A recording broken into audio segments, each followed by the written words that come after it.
Hearthstone and responding to our tweets later in the show. So don't forget to use the hashtag CEC Countdown to send us your questions and comments. Yeah, hopefully she teaches me how to tie my shoes. She's a very smart lady, and my mom did these, and they're starting to come loose. I'm not so sure about that, Alex. We're also going to give you an inside look at one of the more advanced collegiate esports programs in the entire country. But first, let's start with our Overwatch quarterfinal preview between Grand Canyon University and Orange Coast College, which promises to be one of the best matchups for our quarterfinals this season. Let's do it, shall we? Okay. Grand Canyon University came into the tournament as the 18th seed, but has 2 impressive upsets under their belt so far. The small school powerhouse Orange Coast College will either be another casualty or the team that ends GCU's Cinderella story. Let's start with the underdog in this matchup. GCU's string of upsets claimed both UC San Diego and UC Irvine. These 2 schools were among the frontrunners for the tournament favorites, so it's an understatement to say GCU's victories were unexpected. They were slugfests. The round of 16 match against UCI was the only 5-map series in the playoffs. Yeah, GCU undoubtedly has an incredible fighting spirit, but the player backstories really elevate them to an iconic status. With only 6 core players, they have no substitutes available ever. Each member needs to demonstrate competency with a wider hero pool than the other teams, with the ability to sub in a specialist or fresh player if needed. This situation necessitates good synergy, which makes this squad work really well together with only 2 new players this year, Cuddles and Ozzy Whiskers. The other 4 members have experience playing as a unit, which goes a long way in a game like Overwatch naturally. And for the ultimate synergy, they even have a set of twins on the team, Sodi and Pop, who both study electrical engineering at Grand Canyon. What makes their synergy even more dangerous is their understanding of the meta and their macro decision-making ability. GCU looks most at home playing the triple tank, triple support comp. That's where they really shine. For example, we saw Cuddlemaster change their support hero from Ana to Zenyatta based on whether or not UC Irvine was running a diva to mitigate Ana's bionic grenades. This flexibility, which they demonstrate without missing a beat, is impressive. In fact, Sodi and Pop might be the epitome of flexibility, which is what they used to call me in college. Actually, nobody talked to me in college. With Sodi demonstrating his prowess on Zarya in the front line, with Pop on Reinhardt or Winston behind. The Winston-Ana duo might be GCU's secret sauce for victory because their adaptability to varying situations, especially when starting on defense, as a team can't respond to offensive composition at the first lock-in. Orange Coast College has coasted right into the top 8, and it's exciting to see the team there. See what I did there? Good. Despite being a small school, they've bursted onto the college scene this year, making a name for themselves along the way. The team was formed by player Slayer Grams, a prominent West Coast player in his own right. Just last year, man. Since then, they've made an incredible run this season, earning themselves the 7th seed going into the playoffs.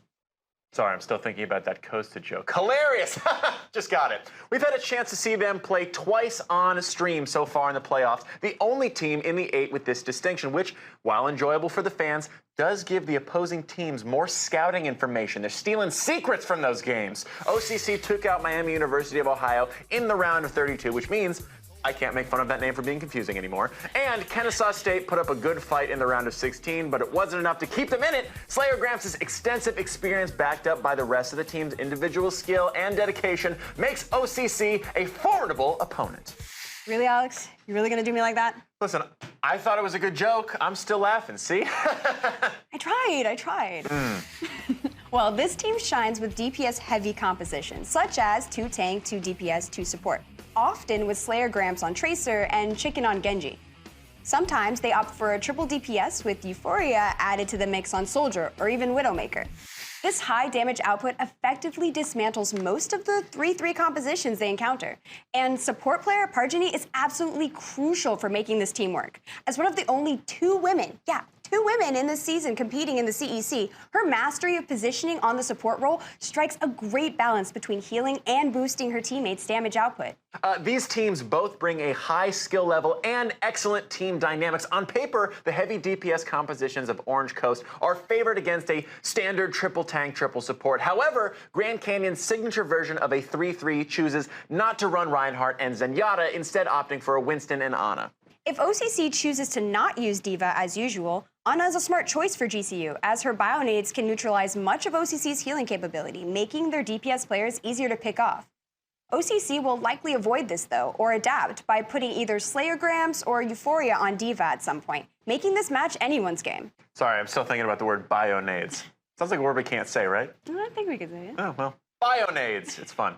For GCU to notch yet another upset, they'll need to utilize and uticize, which is a word I've made up, which is utilize and... You decide. Yeah, and you decide whether you utilize Winston as an aggressive main tank, disrupting OCC's strategy of creating multiple one-on-one fights with their triple DPS. If they go this route, Grand Canyon will have to focus on Pop, taking away crucial healing from the rest of OCC. In this case, I want you to look out for OCC attempting to harass GCU's backline by adding a Sombra or like a Diva to counter the Winston-Ana duo. Now, the winner of this quarterfinal will go on to face the winner of Rutgers versus University of Utah match. We actually have the captain of Rutgers, Chicken and Waffles, on the line with us now to follow up from our interview last week. Yo, Chicken and Waffles, thanks for joining us. Yes, Mr. Bartos, welcome to the studio.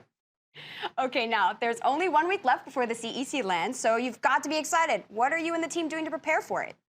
I mean, we're still just scrimming the same amount we always do, just 2 times a week. But I think a lot of us are kind of stressing out over, like last minute work we have to do, and we have exams like the week after we come back. Right now I'm doing a lot of homework, so that's what I'm really doing to prepare. Other than just our normal practice schedule. Oh man, homework sucks, but academics come first, so I get it. Nah, who goes to college to study? You play video games. You eat ramen noodles. There's a lot of things. Whatever. I guess. But games. Come on. Sorry. All right. Now. Tell me, Chicken and Waffles, what's the team's attitude like? Are you confident or nervous? I can imagine the team is putting a lot of pressure on each other. No, I think we're pretty confident that we could do very well, going into it. I think the bracket is pretty good for us. I know we'll have a good first match ahead of us versus Utah, I believe. And then I think after that, if we do win versus Utah, we'll have a good chance to make it to the final. So I think everyone's pretty excited more than anything. All right. I like it when a team is confident in themselves. Again, I don't want to keep bragging on you, dude, but you got to go run up a big set of marble stairs, get to the top, and yell you're going to win. I need to hear it. Give me that Rocky Balboa. Again, sorry, but I think you guys have it. You're my team. Okay, so your team plays against Utah next, who have been known to pull out a few DPS. What are you going to do to prepare for this potential counters in this match? I think we've been preparing versus DPS teams for a while now, ever since, what's it called? Who did we play last before? I forget who was the last team we played, but so we prepared a lot, scrimming versus DPS-oriented teams, like asking them to do that and stuff like that, so I think we're okay. Like, we kind of have an idea of what to do, Nice. DPS is nothing new. Dope. Good to hear. Fingers crossed. They're prepared for everything. My boys. All right, keep your head in game is half the battle, so... All right, now the winner of the Grand Canyon University versus Orange Coast College match will go on to face you in the semifinals. If you win your match, who would you rather go up against? I think we'd be okay with playing either or, to be honest with you, yeah. Okay, a true toss-up. I mean, I guess we'll just have to wait and see then. They could play anybody. Yeah. If you put like 6 of those like Jeopardy computers up against him, they'd still beat him. What's his name, Watson? They'll beat them too, even robots. Okay, one last question, mostly for me, but do you have any secret warm-up tips a girl can get that enjoys playing on a competitive level? Honestly, I warm up by not playing Overwatch. Like, I just warm up my hands because I'm getting old and I have wrist problems, so I have to warm up my hands before I play. So I do that, and then just go into the training room and just click heads for a little bit and then start playing. But we're really bad at warming up as a team, and I'm really bad at warming up as a player. So I just warm up in the first match. That's why I usually play bad the first match.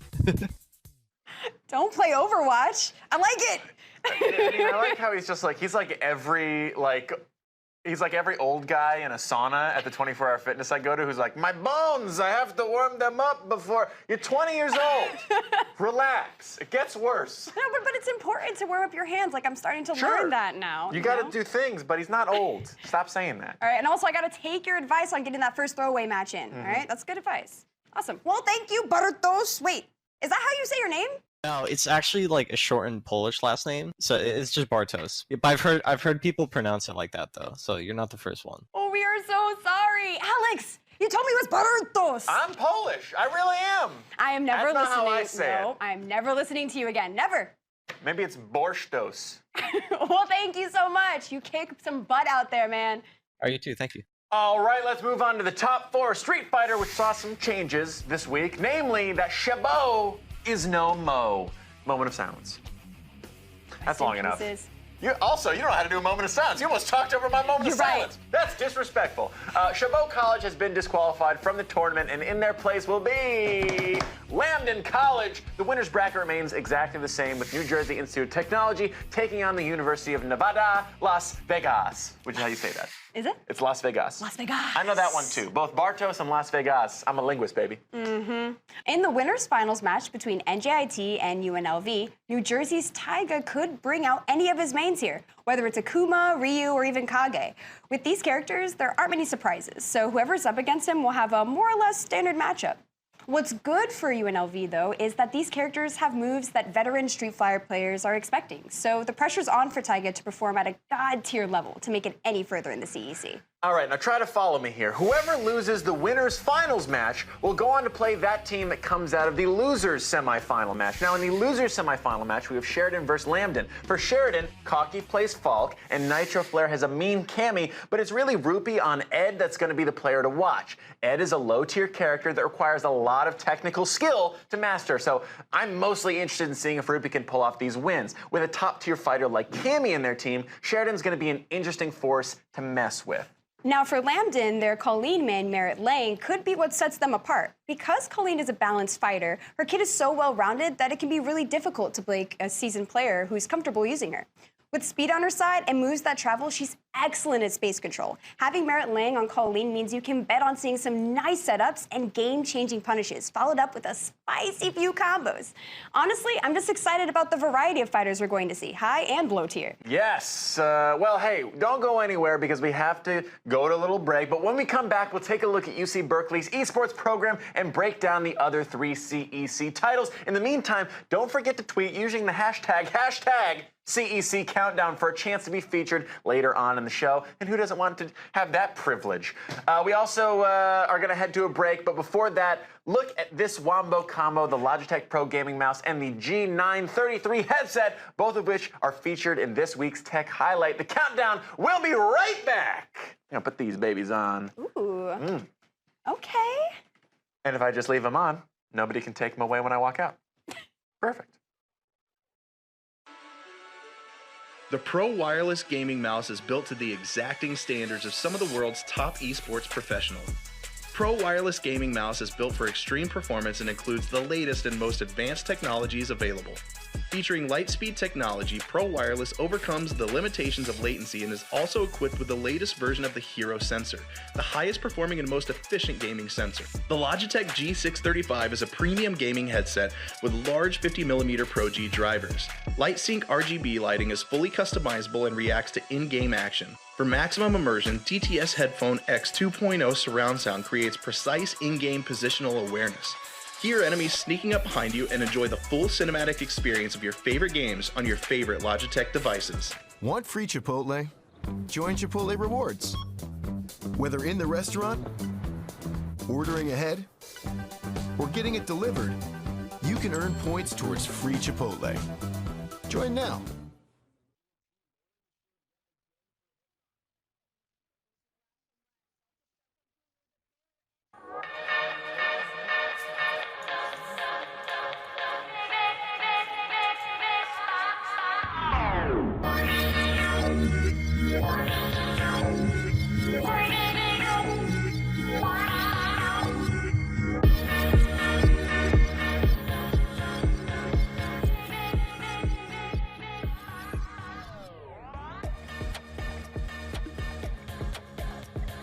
Welcome back to the CEC Countdown. I don't want to cause any alarm, but we are down to the top 4 teams in StarCraft. Was that enough alarm? I think so. I felt it. University of Chicago takes on University of Waterloo after taking down University of Waterloo B in the quarterfinals. Then we have the Battle of California, UC Berkeley versus UC San Diego. Both of these matches are filled with high-level players, and they're playing for drinking water. We need it in California. Please send some. Starting off with a look at Waterloo, they are coming into the semifinals ready to compete on the big stage. Led by 2 veterans of the collegiate scene, the Riddler and Buster, who finished second at the 2018 championship. All 3 of their players are grandmasters, making them one of the most well-rounded teams in the league. Still, like many other teams, they have their own ace in the Riddler. Undoubtedly, one of the strongest players in the league, the Riddler has proven crucial to Waterloo's success. I love the Riddler. Yeah? Why so serious? No, Batman? No, stop. That's the wrong guy. Come on. Oh, Jim Carrey. Yes. Green the Riddler. tights. All right. Burning my mind. And now he's back to Dr. Eggman in my head. Regardless, overall, their skill and experience is plain to see. They practically never get caught by cheap gimmicks or surprise strats with their strong defensive play. Instead, they rely on digging in and forcing longer games where their skill level is more likely to shine. While the Riddler has the highest win percentage on all of Waterloo, all three players are very good and all present huge threats to opposing teams. The first opposing team they'll be going up against is, of course, Chicago. They have relied heavily on a keen ability to read their opponents and know exactly when to use their ace player to win a crucial game. Now, on paper, Omega Banana is a contender for the best player in this match, if not the entire league. And he's backed up by a bench of two other excellent players, Teletubby and Pancakes. In the best-of-5 format, a player can play twice, so Chicago needs Omega Banana to pick up both rounds against the Riddler. If they can get that cushion, they would only need either Pancakes or Teletubby to pick up just one other game. Did they come up with these names like off a Denny's kids menu? They got Pancakes, Omega Banana, and Teletubby. Really creative. I like it, I like it. Yeah, I'm not going to say I don't like it. It's just interesting names. That strategy has what's brought the team a whole season of success. According to Chicago team captain Pancakes, having a cushion puts them in a pretty good position and has made them feel confident in the past. Even so, Chicago recognizes that Waterloo has a very well-rounded team with 3 mid to high Grandmaster players. Getting that one extra win is definitely not guaranteed, though. They really need to rely on Omega Banana's ability to beat the Riddler in 2 games. Now, on paper, Waterloo is likely the favored team, but they have made some mistakes in the past and drifted towards some sloppy play.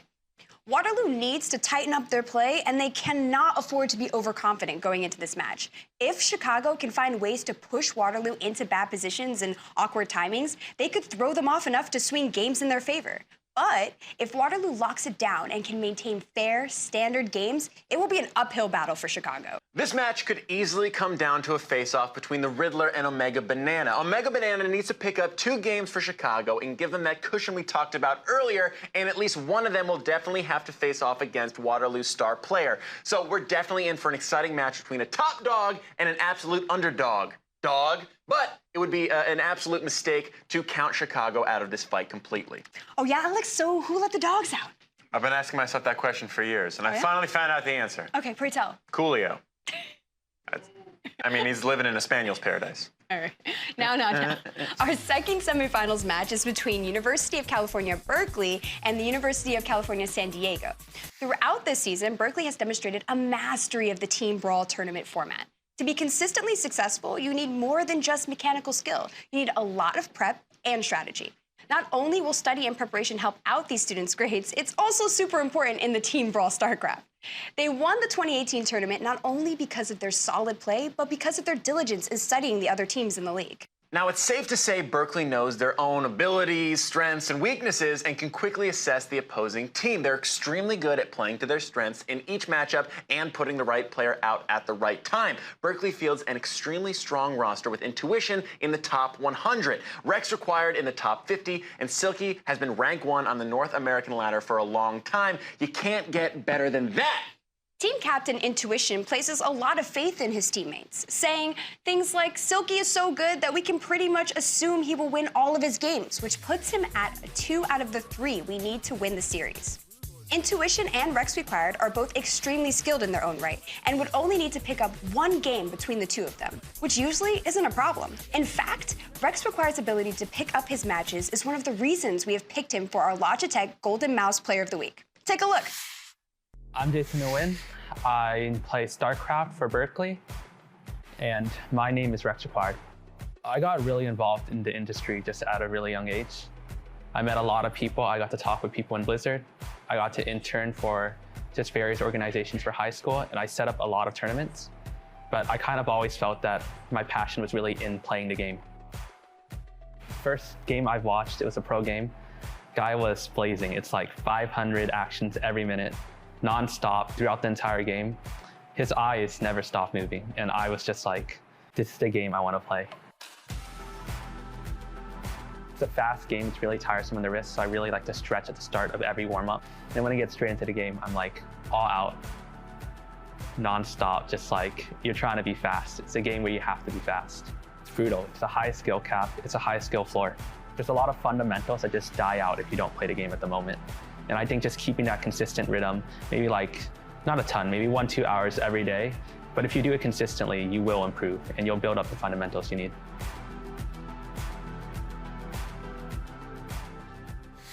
Yeah, so long story short, I guess what we're saying with all this is that UC San Diego is up against their toughest opponent yet. San Diego does have some tricks up their sleeves, though. They have excellent team chemistry, and while at the end of the day, team brawl does come down to one-on-one battles, the team dynamics can make or break a match at the end of the day.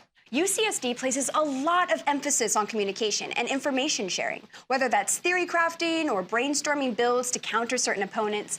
They put in the time studying, thinking through the matches, and crafting a fine strategy. This is a team that tends to perform at a higher level than you would expect on paper, which is something that team captain Flume credits mostly to their focus on communication. Now, Flume has made some other comments as well. He mentioned how UCSD has done very well against the league titan Berkeley, saying Berkeley is a really interesting opponent because they're the best on paper, but we're something like 4-1 against them in the series. UCSD is going into the match knowing they beat Berkeley before and that they can do it again. With a clear read on the situation, I personally think they're positioned to win it through study and strategy, the classic college student way. Yes, the way you always study, Alex. Yes, with my big old brain. Never. Berkeley's going to this matchup banking heavily on Silky, who is an excellent player and can take the heat of playing anchor. Even so, he can't afford to slip up against UCSD if Berkeley wants to be comfortable in this matchup. The rest of the Berkeley roster is good in their own right, but Silky winning his 2 rounds will help ensure that they can get the rest of the way there. The tournament favorite and reigning champion Berkeley is definitely the team to beat, obviously, but UCSD has done it before, taking a 2-0 win against Berkeley in round 11. UCSD has the experience. They got the tools, they got the moves. Now they need to make sure that their play is tight and they focus on what's worked in the past. If they can deny Silky just 1 win, then the matchup becomes a complete toss-up. Yeah, 50-50, but Berkeley is definitely the team to beat in StarCraft. So we wanted to get an inside look as to how they accomplished that. We traveled to the school and took a look at their program. So let's see what we found.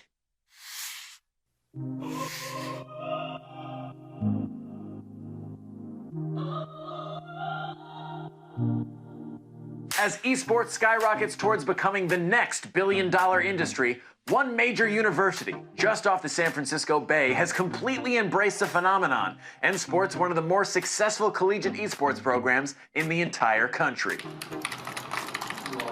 Cal Esports, UC Berkeley's esports program, has grown from being a student-run club to now an almost fully supported esports program with teams competing in nearly all the major TESPA leagues. Berkeley fields teams in all the major Blizzard titles and many more, with over 90 collegiate student athletes that currently represent the school at national and international competitions. I think the first thing you'll notice about the UC Berkeley campus is just how much passion there is in the student body, how many clubs there are on campus, and the effect that that has on campus culture. The Cal Esports program wouldn't exist if it weren't for the student groups on campus and the enormous upswell of student support for this program. The students have grown their program to a point where they now attract more national attention from major brands, with the ability to reach a global audience by the push of a button.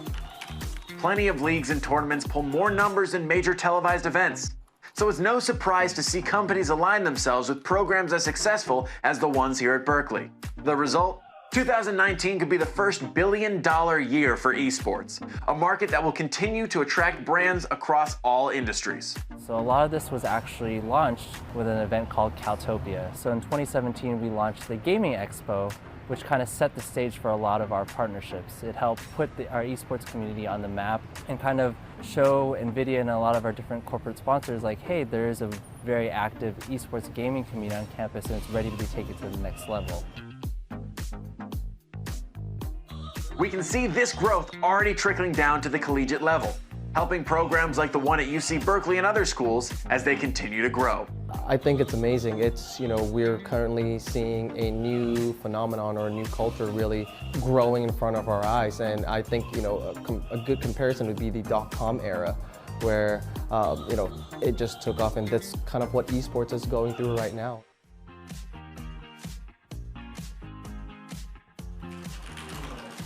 While comparisons can be made to the .com boom, some students see the vast potential in esports and are ready to go all in. Why are you alone? Why are you alone? Come back. Many in the UC Berkeley esports programs majored in engineering, biomedical science, and other technical and scientific career fields. But now some of those are beginning to change the trajectory of their future careers. Instead of pursuing a career as an engineer or a doctor, some students have set their sights on a future where they're employed in the esports industry. My major is molecular and cell biology, so that's a pre-med track. Recently, I started placing more emphasis on esports. I discovered my passion towards it a lot more than before, and I'm slowly shifting away from the academic side just because of how much I dedicate my time into the esports. My end goal after I graduate is to hopefully go somewhere in the gaming industry. Esports is really near and dear to my heart. It's what pulled me and my brother together. It's what made me and my boyfriend meet. And so this is something that I want to continue doing for the rest of my life. As these collegiate programs grow, it'll only lead to more attention and a continuing rise in the number of hopefuls willing to bet on themselves as they look to get a foot in the door in an industry they're so passionate about. Right now I'm studying media studies and I'm hoping to develop my marketing and public relations skills further, so eventually I will have a job somewhere in that category in the gaming industry. Universities like UC Berkeley continue to see that growth and influence. As they put more financial backing behind these programs, they attract more prospective students, which leads to a boost in a niche demographic. No matter what though, it's passion like that of the students that keep the program and collegiate esports as a whole alive. Oh man, I mean, no surprises there. I've actually been to UC Berkeley a couple times. Oh, wow, really? And they got some big brain thinkers there. They're really smart people, and when you're that close to Silicon Valley, you know you're going to be thinking like them. This is the next billion-dollar industry. Yes, definitely. They're thinking next steps. How is Berkeley going to be a part of it? How are the students going to benefit from that? Oh yeah, I mean, it looks like they're on the right path there with those sponsorships and being in a good position. I'm just really excited to see where it goes. I know, and how amazing that they're doing that in Berkeley. It's so easy to go outside there and walk up a mountain or something, but they're staying on the Overwatch pitch. They're making sure that the games are good. These are all very smart kids. They're going for that money, they're going for the gold, and they're going for success. I love it. Speaking of all those things, up next we have Anna Prosser joining us to talk about Heroes of the Storm and Hearthstone. She'll also be in with us in the lounge over as well. We'll be taking your questions and comments on Twitter. Don't forget to use that hashtag CEC Countdown. You won't want to miss it. She's really a delight, so don't go anywhere. Seriously, I think that I have a fear that she's going to replace me. She's a professional. She's nice. All those things.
Welcome back to the Countdown. Now, before we take a look at the remarkable esports program of UC Berkeley, we have a title matchup to break down for you guys, Heroes of the Storm. And for that, listen, me and you, we know about Heroes of the Storm, but we decided to bring back not only a familiar face, but an expert. Those of you who watched Heroes of the Dorm right here on ESPN may know her. Welcome her to the show, Anna Prosser.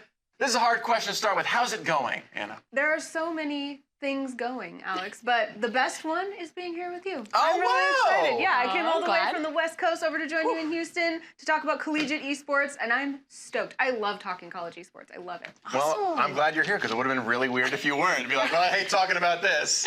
Yep, here's the empty Oh, do you have chair. a water or something? Yeah, Do we validate your I'm parking? ready. I'm ready. Well, welcome, Anna. Thank you so much. And we want to get your insights on the HOTS matchup. So we've only got 2 teams left. We see our #1 and #2 seeds battling it out for a chance at glory here in Houston. It doesn't get any better than this, right? I mean, Yeah, college esports, the reason I love it is that there's always so much on the line because we're talking about dreams here. You know, when you're on a college team and you're either thinking, could I go pro? Could I win a scholarship? Can I finally show my parents that all those times playing video games were worth it?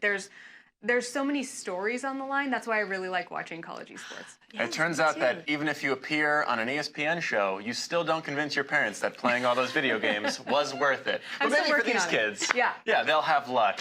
Let's go ahead and dive into a specific team if you want to right now. Sure. Cal Poly Pomona obviously dominated during the first 5 weeks of the season. I would say they're completely unstoppable. They swept every single opponent, including the very, very, very solid RMU. What did you think of Pomona's performance in the playoffs? I think what it really reminds us of is that the most important thing, even when you are the best team, is remembering that when you make a mistake, you have to stay in the game and come back. You can't let that be your final step in the competition. If you make a mistake, you've got to put your head right back where it was before you made that mistake and keep on going. And that's what separates the really great teams from the good teams. you know, we also had Berkeley, who is a top-tier team, get knocked out, and they don't mess around, so people were really surprised to see them exit the tournament. Pomona did make it to the finals, though, and they play at an extremely high level. They swept Robert Morris and have proven that they have the best strategies and preparation going into these matches.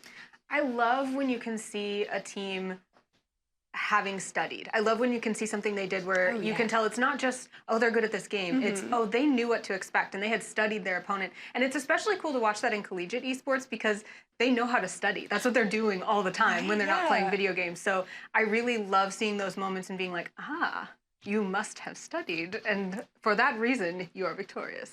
Yeah. Hopefully one day someone will say that to me. I know, But it still hasn't happened. Still waiting. Never studied anything. I think it's great. Like, it's basically perfecting at that point. You're just kind of honing a craft, a skill, so you literally can't make a mistake. And I think it creates a team that can force errors and capitalize on their opponent's mistakes. And we've seen this team, dominate, putting people through continuous pressure on the opponent while taking calculated risks.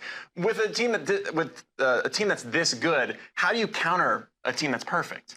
And we talked about keeping your head in the game and not letting mistakes get you down. And I think that maybe something that people don't understand right away about esports is how much of it is attitude and mental and emotional fortitude and how practiced you have to be at keeping yourself focused and in the zone. I mean, we're familiar with talking about how athletes get in the zone, and it's even, I don't know if you can say even more, but at least just as important for an esports player to be in the zone and also to make sure that the part of their brain that might be trying to take them away, the like, what if this happens, or, oh, I have to study for this, or all those things, is kind of shut off and put somewhere else in that moment, and not letting anything else in, staying vigilant is what brings you the best moments. In that Pomona v. Rutgers match, we got to witness a good old-fashioned base race as both teams completely avoided each other, beelining towards the enemy base. Rutgers ended up pulling off the dub, though. Yeah, I mean, who doesn't love a good old-fashioned base race? It's a classic. Gets me every time. I do want to move on to Rutgers, though. They're #1 in the seed of the series. They cruised through the regular season, only dropping 2 games in total, 1 to Berkeley and 1 to ASU, 2 really good teams. It felt like their strategy in the season was to remain calm, cool, collected. What did you think about that overall? I mean, we all look for the highlights, right? We're used to seeing what goes viral, what was surprising. But it's important to remember that when a team is like that, where they're just solid all the way through, and maybe their play even looks boring because it's just going to be solid and good, that represents so many good decisions, like thousands and thousands of good decisions every game. And when you learn to look for that and see that, that's what makes that kind of play really exciting, I think. Yeah, it's like when you watch any other sport or anything, when someone's doing really good, they may throw in like a 360 tomahawk dunk, but when you play a game like that really good, you're like, oh, they're like a machine. Perfect. So it could be construed as a little bit contrived or boring, but at the same time, it's like that is top level play and they're just not dropping the ball. No, it's great. heck yeah, it's hella calculated. I mean, we saw them play a slower, more methodical game, which definitely paid off. Don't you think? Absolutely. I think that when you do something calculated, that means you're doing something that you've thought about, you've prepared for, you have spent time making sure that these are the best decisions. And then not only have you thought about those decisions, but you're able to make them in the moment when the pressure's on. So absolutely. I mean, I think we can all agree this is going to be an absolutely fierce matchup. Pomona needs to keep their great gameplay while avoiding dangerous mistakes that we've seen them make in the past. Rutgers needs to stay calm, cool, and collected as usual and prevent Pomona from getting into their usual rhythm where they're their strongest. In that matchup, who are you rooting for? Well, I was already set up to kind of root for the West Coaster, the Californian, Cal Poly. I have some, family that has gone there. So I'm already set up for that. But also if you kind of consider that Pomona may be the one that is more likely to do something a little bit zany or a little bit crazy, which is in maybe direct opposition to some of the things I've said about that methodical play, which I'm allowed to do. I'm a fan. I'm allowed to choose what I want to watch, even if it contradicts my own theory of what's the best in esports. But I think I'm rooting for Pomona because I love when someone shows us something that's like a Hail Mary against like the juggernaut, or something that's completely unexpected just to see if it'll work. And I would think that they might be the team that's more likely to do that here. People love an underdog story. Absolutely. That's why people keep inviting me places to talk in front of cameras.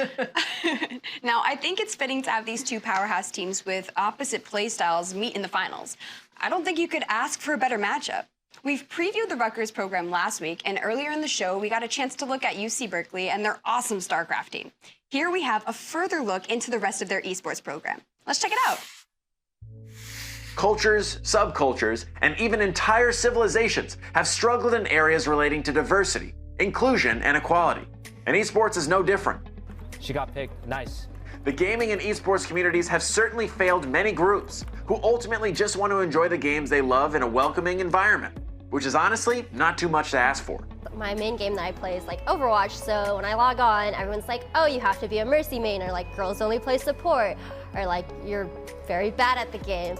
And that's like always kind of like hard to hear, especially because like some games have voice chat, and so like sometimes on bad days, like I'll just turn it off, right? And some days like it'll just stop me from playing altogether because it's just like, it's not fun. It's a very empowering experience, but also a difficult experience at the same time because you're basically inserting yourself into like a community where like people just assume like, oh, you're not really good because you're a female, like you're less than them.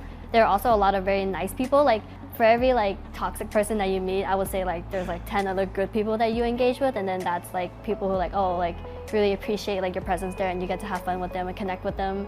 With their women in gaming outreach, UC Berkeley is looking to change the perception and treatment of women in the gaming and esports landscape, and help foster an environment based on mutual respect and equality. So when I first went to just a general club event, I met my other co-lead Sherry, who was a year older than me. And we were just like walking and playing Pokemon Go, and I was learning a little bit more about her, and I was like, wow, this is amazing having like another female I can talk to and really relate about with games, and like that they wouldn't be like weirded out by how nerdy I was, and they would like understand the experiences I was going through. And that's kind of when it all like clicked for us both, I think. The Women in Gaming initiative started when we launched the Cali Sports Center itself in 2018. We didn't just want females to feel included, we wanted to empower them. We wanted to provide them with the tools and the skills that they need to go into the marketplace and have that competitive edge so that when they enter their new job, that they can really start to transform the industry and be the movers and shakers of the 21st century. With only a few women competing amongst the UC Berkeley competitive esports teams, and very few women competing professionally across the esports ranks, the road is being paved, and strides are being made, although some would say things could move a little faster. Honestly, having a girl on the team makes me feel a lot more happy because it's rare to see more girls to participate in those kind of esports scene in general. Player that's also a girl, her name is Madison, and she's also one of the strongest supports I've seen. With all the support that UC Berkeley has given to its esports program, players, and students, the teams have been able to stay fairly competitive in almost every game they competed. Specifically, UC Berkeley's StarCraft 2 team will be competing in the CEC next week. But don't blink, this strategy game is no slog. With the championship here in Houston, the George R. Brown Convention Center will be the place to see some of the best action all season. First game I've watched, it was a pro game.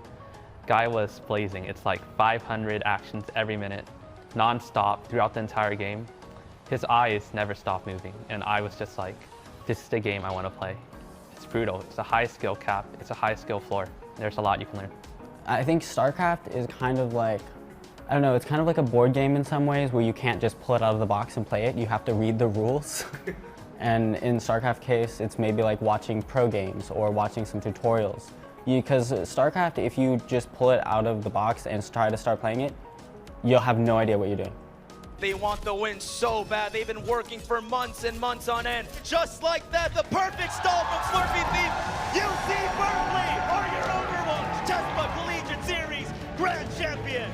The Overwatch team brought home the 2018 Fiesta Bowl Championship, so this squad is no stranger to the pressure of competition. The university sets their teams up for success, and their StarCraft 2 team could make it all worth it, if they're the ones left hoisting the trophy in the finals. I think that the Cal Esports StarCraft 2 team is very confident going into this competition. They've kind of garnered a reputation as the Cal dynasty of teams. They're very strong. So we have 3 top 200 players, including Nick, who's a pro player. For UC San Diego specifically, I think they have 1 Grandmaster player, 1 Master player, and then a Diamond player. And the difference between Diamond and Grandmaster and Master is incredibly vast. Like, even just because they have 1 player that is at that level, like, we have a huge advantage over them. The support we see at UC Berkeley is the future of collegiate esports. Some would say the Cal Esports program is a model for the future of collegiate esports. As more major schools begin to realize the importance of having fully funded and supported esports programs, we will continue to see more and more growth from the collegiate scene itself. The trickle-down effect of a growing esports industry will help perpetuate this growth. But it's up to the schools themselves, like UC Berkeley, to establish themselves as leaders and set a bar of greatness for others to follow. Before college, I was just literally studying every day, trying to get to UC Berkeley and then, get my degree, become a doctor, all that set, very rigid goal sets. And that's really just not what I think I'm gonna do anymore because of how the school changed me as a person and how Cal Esports changed me as a person. Whew, man, I feel all warm and fuzzy inside. No. Sometimes that doesn't happen in esports, but it's like really awesome to see a program like UC Berkeley is really making a push to include women in esports, which doesn't happen very often, unfortunately. I mean, women in gaming, esports, like the gaming industry as a whole, this is awesome to see that at a college. I mean, how exciting is it for you if you were in college at this time, be able to have an opportunity like that? Berkeley has historically been one of the schools that is most ready to kind of support people who want to be involved in esports, and it makes a lot of sense that they're identifying this need of, if people aren't feeling included in esports or they aren't finding success in esports, what can a school do to help? Well, they can give resources, they can give support, they can promote inclusion. And I think that question is asked a lot, why don't we see more women esports pros? And I think the answer is that we need to start at the ground level at places like Berkeley and provide that support, provide a nourishing environment where, like, hey, it's really, really hard to be good at esports. And it's also, even if you're really good at esports, very, very hard to even think about making that a career. So providing the support to say like, okay, you can get good enough, and also you can have some resources to help you figure out if you can make this a real thing. I just get really excited about that. Socially and morally, that's all really sound, but also it's a no-brainer from the college's perspective. It's like we have these programs partially because like it's a draw for students. People will get excited and want to go to that college. Half of your students are women. Why would you not want to focus on them? And that's totally true. People, when they talk about Berkeley, are like, have you heard they have an esports program? And if, like you said, if I was in college and I was like, they have an esports program? I wish. Totally a draw. Yeah. Makes sense to me. Well, we do have one more game to cover, and it is Hearthstone. The top 4 in the TESPA Championship are all set now, with the players tweaking their deck list to get ready for the CEC. But the new expansion, Rise of Shadows, dropped a few weeks ago, which will force them to change up their strategies. They'll have to identify and counter a wide range of new cards and strategies because of the new deck. Oh yeah, no, this is exciting. This makes this top 4 have to start with a blank slate. These teams haven't had too much time to practice with the new cards. Yeah, I mean, how do you feel, having to react to, how crazy is it for them to drop a new meta this close to the game? Yeah, like right towards the end, I mean. It's really interesting to explain this again in the context of you would normally watch like a basketball game or something like that. This happens way more rarely in sports where you're like, okay, you've figured out how to play the game. We've settled into this, you know, harmony of we generally know the best strategies and the things we need to practice and the things we need to do to be really good. And then you just turn the whole thing on its head and you're like, who knows? Football's a cube. Yeah. Go ahead. Figure it out, kickers. What are you going to do now? Are you going to use your head? I don't know. You know, so it's a really cool thing about esports as a fan to watch where you're like, now everything I know about the game is going to be tested and maybe changed. And my favorite players are going to hopefully be the ones who figure it out first and they figure out the coolest ways to manipulate the new challenges to their advantage. Yeah, no, I'm really looking forward to seeing all the different teams bring their own styles and flavors to the competition. They've been so fun to watch over the course of this season, so I don't expect anything different. Let's go over our first quarterfinals matchup of the weekend. Georgia Tech versus the Rochester Institute of Technology. Oh, that is a dandy idea. Let's. We have two powerhouse teams here with polar opposite play styles meeting face to face. These are surefire to be incredible games. Would you think so? Yeah, and I think that especially in the context of this competition, this is where people are trying to make a name for themselves. They're trying to prove that they deserve to be here. They're trying to get the attention of maybe even esports orgs that want to maybe pick them up in the future. So this is where you really got to show your best. Yeah, I agree. And Georgia Tech definitely put in the work because they got to the playoffs with an unorthodox lineup. This shows that they are confident in their ability to pilot these more fringe decks and embrace high-risk, high-reward strategies. And I have to say, personally, in my humble and honest opinion, I think it paid off for them so far. Would you think? Yeah, I think I love watching high risk because you know that someone has really put the thought into like, is it worth it to me to do this thing that may be grand, but it also might be me just falling on my face. And at the same time, as a fan, I feel like when you watch something high risk, high reward, it's still so good for me as a fan that I'm always like, thank you. Thank you for giving me that. Yeah, even if it didn't work out for you, like I still give you mad props. So I love that. Okay, well, let's not forget about RIT, who's bringing a well-rounded team to this match. They know how to play and are cool under pressure. They pretty much run it clean and by the book, playing only well-rounded, fairly traditional decks that are flexible enough to take on anything. They are confident that they will outplay teams in a straight-up standard match. That's the flip side of what I was talking about, right? Where it's like, if you're doing something high risk, high reward, you may hit the highlight reels, but you run the risk of just not advancing if what you're doing doesn't work out. So if you're playing that standard way that you know is going to pay off or that has been a proven strategy, that's going to look really, really good for you. And in that context of that narrative of, you know, I'm looking to become a serious esports pro, that's especially valuable where someone can see, okay, this is a person who really understands Yeah, he plays it by the books. He's got his method. Oh, totally. Yeah, I think it's RIT's ability to remain calm under pressure that will be the key against a team like Georgia Tech who likes to go for the high-risk, high-reward plays. If RIT can maintain their composure and play to their outs, Georgia Tech's unorthodox picks are probably not going to trip them up, and RIT will probably stick with their bread and butter. So we'll see if Georgia Tech decides to fall back on something safe or come out with some even more crazy decks. Maybe it's going to be an all Murloc deck. Maybe it's just going to be a poker deck that they drew a bunch of Murlocs on. You don't know. Do you think they're going to come out with some crazy decks, or how do you feel like it's going to go?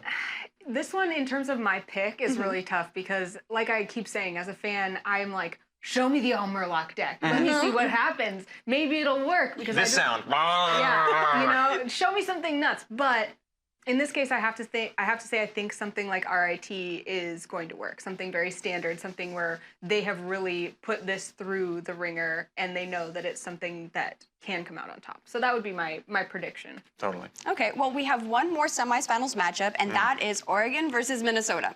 Oregon comes into the semifinals after a stellar run all season and winning the Varsity Division Championship.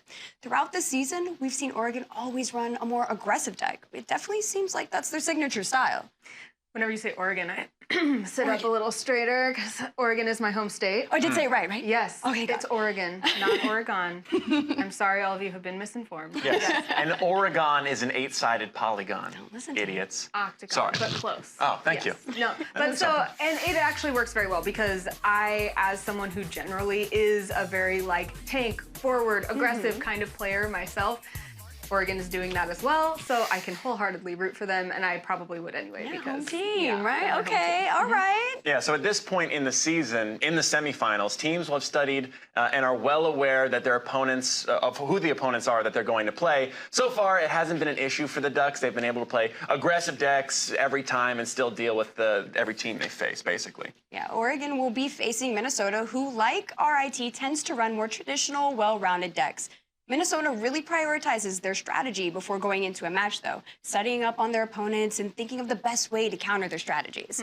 I think it's so cool, man. Yeah, esports is, you can be really, really good at a game, but when you become really, really great in esports specifically is when you can look at your opponent and know where their potential fail points will be, what kind of mistakes they usually make, where they feel really confident that you can take advantage of. And so, Oregon, study your opponents. Listen. Please make me look good. She's giving you the hot, spicy tips, bro. Yeah. I would take it. Well, I mean, to be fair, Oregon was the varsity division champion. They've played excellently throughout the season, and they are the team to beat for sure. And I'm not just saying that to make sure that Anna doesn't start flipping tables. I think a lot of this matchup could be determined by the work that goes into it before the cards are even drawn, though. We'll have to see if Minnesota can crack the code to take down Oregon's aggressive strategies. Oh, yeah. Overall, you have two more risk-adverse teams like Minnesota and RIT who will likely make safer picks. They will probably play pretty closely with the meta from Worlds. Oregon and Georgia Tech are more of a toss-up, though.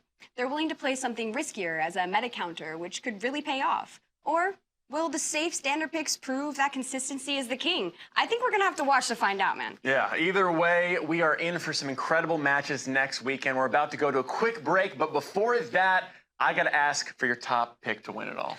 This is it. Big money. Here is the wisest words I will say. Here.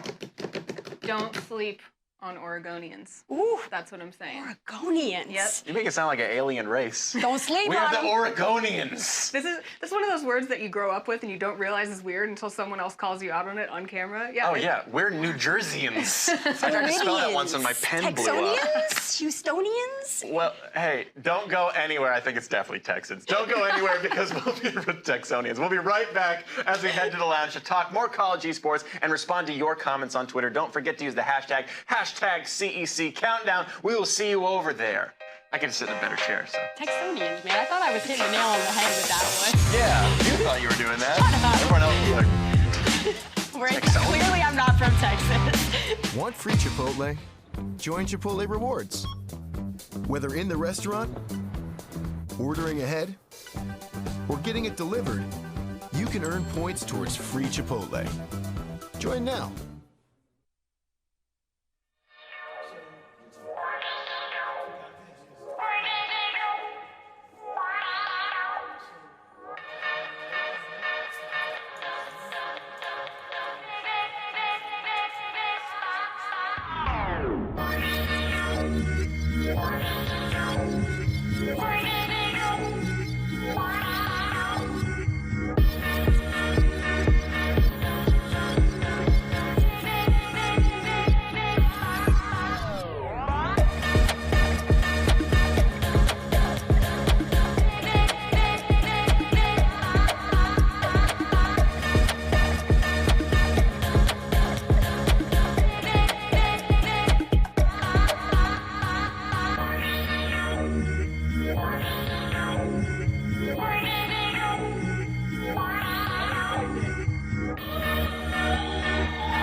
Hello, ladies and gentlemen, and welcome back now. I pulled some strings, did a little convincing. I called John ESPN, not a move I do often on this show, but I got his direct line.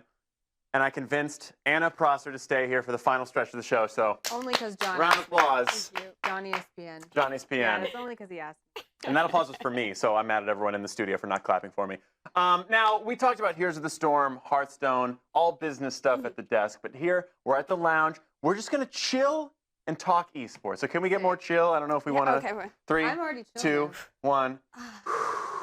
There it is. There All right, I feel better. Okay. Right, So the difference between chill and where I was like. So low. It was such a minimal move. Yeah. You're subtle. I like it. Yeah. awesome. All right. So Anna, how did you get into esports? I think the people want to know. I mean, I want to know. I want to know. I'm in. Wow, there's so much desire for knowledge here. I can Miss only. Prosser, how did you get into esports? I can't help but satisfy it. I always played video games as a kid. My dad built us a gaming PC when I was young. We were the first ones on the block to have one. But actually, I spent the most time console gaming with my grandma. She had an Intellivision Yes, console. Nana, represent. Oh my gosh. Who doesn't get into video games because their grandmother knows more about them? That happens every day. It was my normal. My so I don't grandmother know. was like, "Do you know about Fortnite, Sonny? Here, Yeah. let me show you the dance." I think that our grandmas would get along very well. But yeah, I mean, we still have that in television, although there's like a chain of adapters on it a mile long to try to get it into a TV now. But so I was into games, but then StarCraft really caught my attention, the community around it, everything that you could do to be part of that community. And I knew I couldn't be a pro gamer because I didn't have the skill or the patience. But I have a background in speech communication and performance, and I knew that there was a desire for people to kind of get to know the players they loved and to see the teams behind the scenes and things. So I started making video content and just did that and kept hoping that people would want more of it, and eventually they did. So If you make it, they will come. Yeah. So, so you did that. You were running around what I'm assuming is conventions and events with whatever your Canon Power So, Shot yeah, is, yep, the the little little- point and shoot. Yep. Can I yep. talk to you, sir? Hey. Do you have 5 minutes for an interview, please? And they just push you away. And, No. Please. Yeah. No, but how does that go? How do you go from running around show floor with Camera Girl into actually working events like, you know, the TESPA events and stuff like that? What's that jump like? A lot of thinly veiled begging. You know. Oh man, was there any faking it till you're making it? Oh, so much of So much. of that. Well, it was a lot of like, hey, I've made this thing. I'd like to present it to you. Please. I hope you like it. If you'd ever like me Like to my make stuff. said thing again, perhaps in exchange for money, then I would love to do that. So there was a lot of that in the beginning, and just a lot of patience, you know, because esports was growing alongside me. Like my career was growing at the same time as kind of the Brood War, StarCraft 2 Twitch boom was happening, and so a lot of it was kind of being there when things were happening. And this is kind of a cool culmination for me because I was involved in some of the first Lone Star clashes, which were some of the first TESPA Collegiate Esports events. And then those became Heroes of the Dorm, which, you know, now we're here. And so it's really cool to look back and be like, there were a lot of those events where I was like, is this worth it? You know, am I the times that I have gone without sleep and all of the stuff that I'm doing for passion, can I really believe that this can be my career?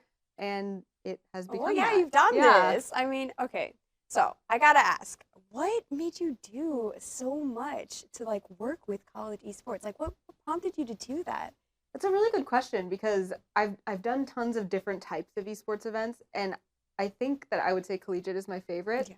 I'm pretty sure that's because the role of a host is really to try to bring the story out and get people to understand what it means, and then like to feel something and to connect. And with college, that's so easy because the stories are so, you're at such a turning point in your life in college. So a lot of times the stories are about, I need to do this to prove to my family that video games and doing this professionally is worth pursuing. Or I really want to go to school and I need a scholarship and this is my way to do that. Or I have aspirations of being a pro and this is my chance to do that while I'm in an environment that I can foster it. And, you know, so those kinds of moments and those kinds of stories, just like being that accessible and the hunger of the college student, I love it. So I think I will always gravitate toward college. Nice. I mean, at the end of the day, no one can ever call you a poser because if you work in the collegiate esports scene, it's like anything else in video games, people could, you know, get the crazy hair and you know, say smash that like button or whatever. But at the end of the day, you're not working from the very beginning in something like collegiate esports and slogging through all that stuff, especially the very early days, if you're not in love with the thing. So at the end of the day, I think there's no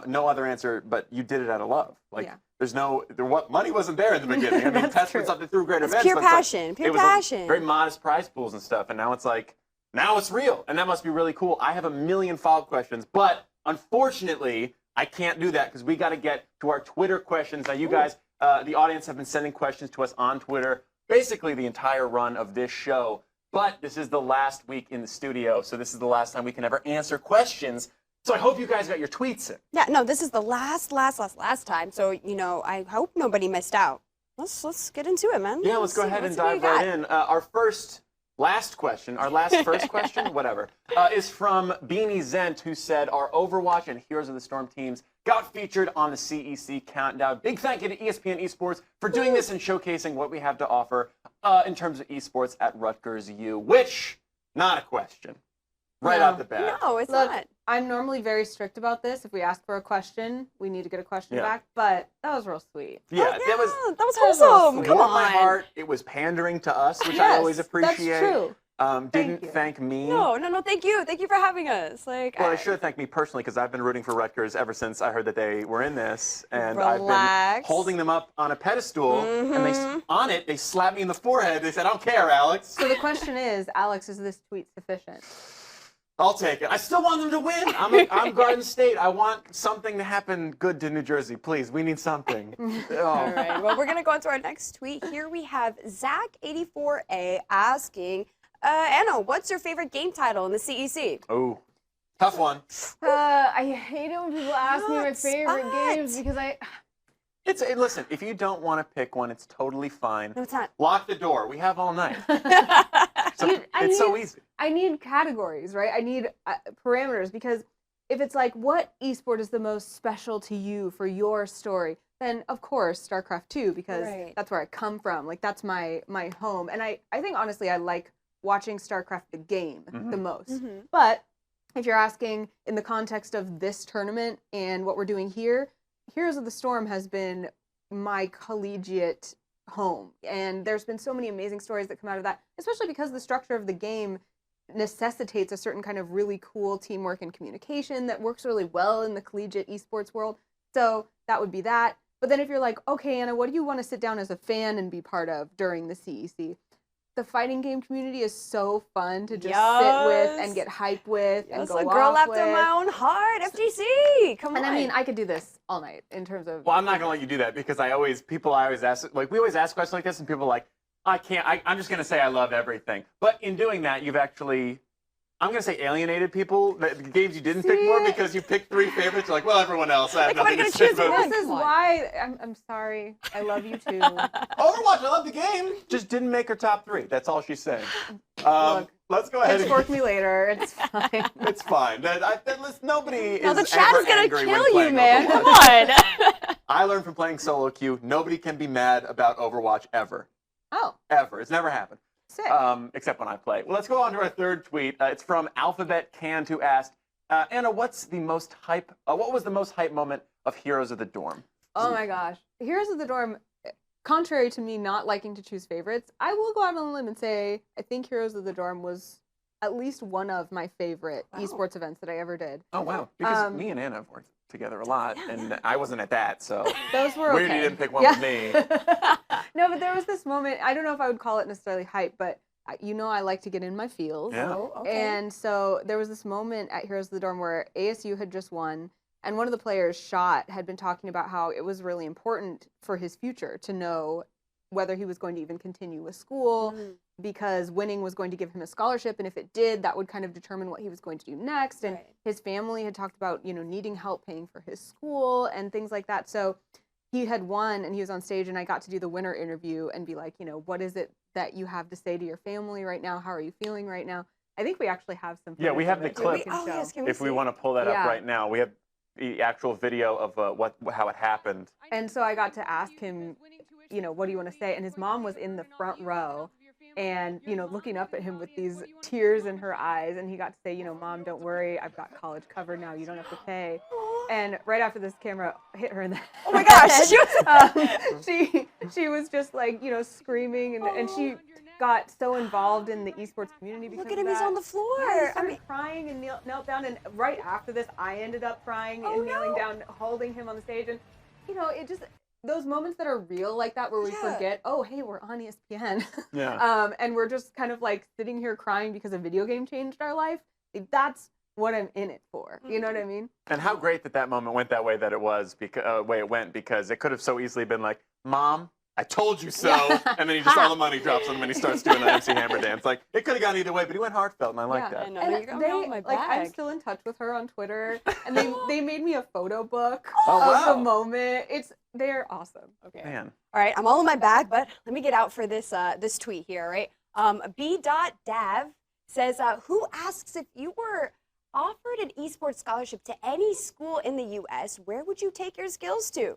I already know this. She's gonna go ahead, pull out some sort of beaver mascot, put it on her shoulder. She's gonna like paint a pine tree. Yeah. Home team. Come on. I don't know what anything else about Oregon. But That's what we do in Oregon is we paint pine trees. Yes. You went to Oregon University? Oregon State. Oregon State. So naturally. Okay. I'm rooting for Oregon, University of Oregon, doing very well. But you know, we're all Oregonians together until we're in Oregon. Then Oregon State. And then there's a civil war. Oregon there will be blood. Bitter red. Okay, sure. understood. Absolutely. Yeah. But you wouldn't pick Oregon again. Well, here's the thing. I've already been to school in Oregon. So True. if I have a brand new scholarship Mhm. and I get to go somewhere else, I would be tempted to take it to Oregon State and do some esports stuff there. But if I'm going to do esports specifically, I think Berkeley is the place to go. Yeah, I was gonna say that. I mean, with their women's initiative there, like it just seems like I would fit right at home if I had some opportunity like that. It's so awesome, their program. Yeah, and I've been living in San Francisco for a few years, and I've gotten the chance to kind of be around them and what their esports club has become. And it's so passionate and so fun, and the school so wholeheartedly supports it that I feel like if I was going to go somewhere to grow esports, that would be a good nesting place to go. Yeah. I mean, if you play any esports at Berkeley, you gotta really love video games because it's so nice there. There's like trees to look at and vistas to look so much from. other things to do. Yeah, and like walking, and I'm sure you can play hacky sack somewhere. Like you gotta really like games to play games in San Francisco. So Although the traffic is so bad, it's really easy not to go anywhere. yeah, So don't go outside. Actually, stay inside and play video games. Speaking of getting out of things, we got to get out of these Twitter questions right now.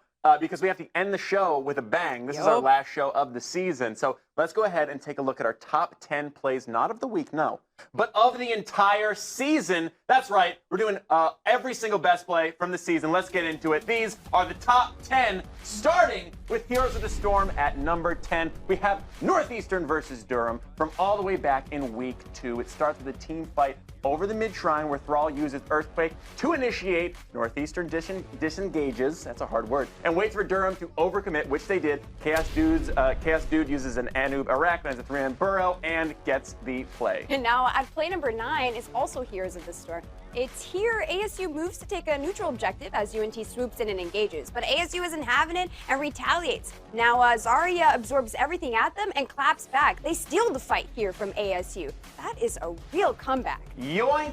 Man, gotta love it. Georgia Tech takes the number 8 spot with their Game 5 win over USC in the Hearthstone playoffs. As you can see here, USC looks like they're not going to survive another, or they are going to survive another turn, but Tech thinks fast, did the math, and responded with a savage roar to add 2 attack to all of their minions. The attack totals a fat 22 damage, but Tech activates their hero power just for good measure. Now, you can watch them get the play out. We can watch it all roll out. 1, 2, 3, 4, down it goes, and we get this celebration, Look which happy, is man. questionable at best. They didn't know whether to hug or chest bump. I don't know, man. But play number 7 is from the regular season with some more Heroes of the Storm. Robert Morris and LSU enter a team fight. And what you see right here is pure energy from RMU. First, Hanzo ults, next Joanna comes in with the Condemn, and then a Lunar Flare. Junkrat finishes up with a huge 3-peat. Yeah, and at number 6 is an Overwatch play between UC Irvine and Grand Canyon. That's hard to forget about. Irvine's Genos lands his ult, but GCU's Pop is ready to pop off. He catches Genos with an Earth Shatter, and now with Zarya out of sight, he can go ahead and take that fight. Ooh, and for play number 5, we have some StarCraft 2 playoffs action featuring Toronto versus UC San Diego match. Here's a flawless control from UC San Diego's Flume as he takes over the choke that Teja thought he had the advantage on. Flume expected this attack, had his whole army waiting, warps in, and just fully surrounds him, clapping back really easily, honestly. Yep, spot number 4, UT Austin and Kentucky battle it out in more Heroes of the Storm. Kentucky sees a juicy opportunity for a hot flank by Lyric and sets a 4-man tomb on Texas to start the play. Texas tries to secure their escape by hiding in the bunker, but Kentucky isn't having it. Root stuns and taunts. Texas never had a chance, and they go down. Feels bad, man. Sad to see. Feels bad.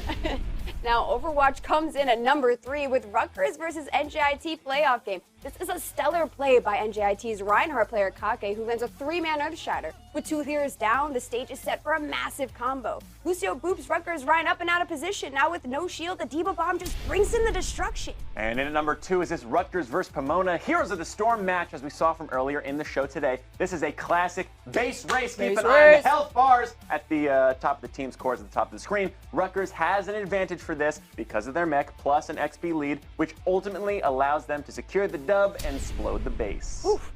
finally landing our #1 spot all the way back in our first week as Overwatch Iowa State versus OSU. This is Iowa's Farah. Now keep an eye on her. She's gonna pop off. With OSU having only Brig for a shield and Winston distracted, Farah sees the exposed supports and goes to town. Look at that, man. Carry me, Farah, please. Take me there. I need Listen, it. whatever happens in your fanfic, I'm not going to argue with That it. was She carries you passionate. places. Oh, man, I'm sorry, dude. Good okay, for you. Contrary to you, actually like Overwatch there, all I right? love- Okay. She likes Overwatch. Wow. Just not in her top 3. If she had a very small boat on a desert island, What you was waved right to there? it from the shore. Oh, yeah, I'm no. gonna open my Twitter and it's gonna be Anna Prosser hates Overwatch. No, calm down. No, it was really cool, Is that though. TMZ reporting on that? Yeah, I got a hot scoop. That's how they normally report on my specific esports pro. Yeah. TMZ does. Yeah. No, it was great. I mean, that last play there, like that high DPS composition and no shield tank. I mean, come on. I had to get passionate. That was crazy. Yeah, it's how I like to play Overwatch, not caring about the actual team composition, going all DPS and being like, well, I'm not going to play healer, so forget about it. Reasons why I don't play online. Yeah, that's why I don't play healer, because people got mad at me. Unfortunately, we are out of plays, though, and even more unfortunately, I don't think anything will come close to beating them ever again. Those are the top plays of all time. Alex, what are you talking about? This is just the beginning. Next weekend, I mean, come on. Those is where you're going to see the hypest plays there. I think we're going to see a lot more. I'm not convinced. No one's ever going to convince me otherwise. I think this season of all the lead up to the CEC was the best ever. I'm not going to be convinced. I'm gonna reinforce. Oh, wow. You're going to Yeah. reinforce a point I'm gonna on this reinforce show? Yes. On our point. show? Okay. Specifically, I'm gonna say I'm gonna be there at CEC in person. Oh, now Things hold are not on. gonna let me down. We're going to have down. better plays. Oof. She Wow. said better plays. You heard it here first, man. Better plays. I than never what you've thought it seen. was going to happen, but I did a full U-turn in my brain. I'm Complete back. turnaround. I came all the way back around, like Justin Timberlake said. Well, hey, that's a great point. Thank you. Personally, I am excited, and I think it's safe to say, no, it's the what goes. I can't sing that. I don't have the money for that, but you know the song. I'll play it afterwards. I'm sure everyone at home is looking forward to the live finals in Houston. Make sure you follow us at CEC ESPN to keep up to date on all the news leading up to the event, and maybe they'll tweet out a picture of me. So I don't know about all that. It's gonna be my headshot, guys. I'm doing this. Well, well, I hope you booked your ticket already, but if you can't make it, don't worry. We got you. We'll be broadcasting all the action live for you to watch at home. Anna, before you leave, do you have any final things to say before we say goodbye? Thank you guys so much for having me. This Aw. has been really, really fun hanging out with you guys here in Houston. I'm excited to be back. I can't wait to hang out with all of you. Yes. And yeah, I hope that people who can't make it in person will tune in on Twitch. I hope I'll see all those pogs in chat. Oh, it's going to be awesome. All right. Hey, so from all of us here at the studio, thank you so much. It has been an honor. I want to thank everyone at the studio physically who worked on the show. Thank you. BK, thank you. Aw, Anna, thank you. I want to thank everyone who glued all this stuff down, because if you didn't know, this was all taped to this furniture just in case. Thank you to our sponsor, Trade secrets, trade secrets. Logitech G. Thank you to everyone for making this possible, and thank you for watching. I hope to see you live at the finals in Houston at Comic Palooza May 10th through 12th, and if not, on the broadcast. Have a wonderful night, and as I always say, peace out, dogs. Oh, wait, That was okay. spicy. I didn't work it in this time. No, I you really didn't. thought- Yeah. Medevac versus Boss. Let's go. Get in position. Medevac is down. It's a base race. Here we go. Medevac takes off. They are on the court. This is in favor. Quinn Hughes about to end this. Sanctification has to go down. Right? There it is. They've ripped them. They've done it. Like the coalescence, packaging that together with a deal, but already he can shut that down. Yeah, sandwich of ultimates. You have the EMP and more pain coming from Northeastern that just completely wipe out UTD again. On a really punky fight as well. All of the setups kind of going in at once. Very few freaking games. Just dying to a pit of Archons that are all attacking, and Pancake's not able to get his Archons to attack.